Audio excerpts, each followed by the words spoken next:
Se llama El Regreso.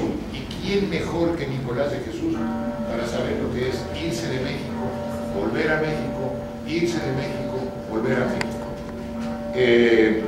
No solamente eso, el regreso tiene que ver con porque él pasó largas temporadas en Chicago, a donde fundó 2 talleres de estampado, 2 talleres gráficos, y la presencia de Nicolás de Jesús en Chicago es determinante, ha sido determinante.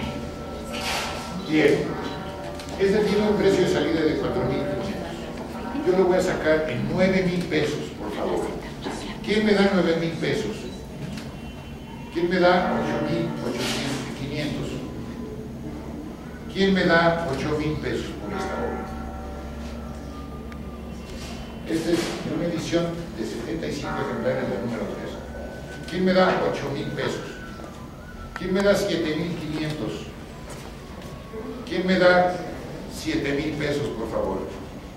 ¿Quién me da 6,500, por favor? ¿Quién me da 5,000?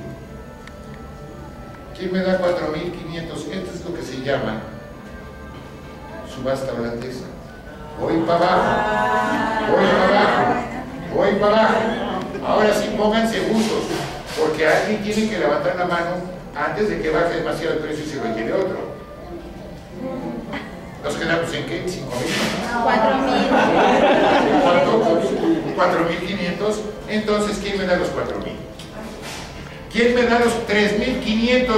3,500 se lo llevó, punto y aparte.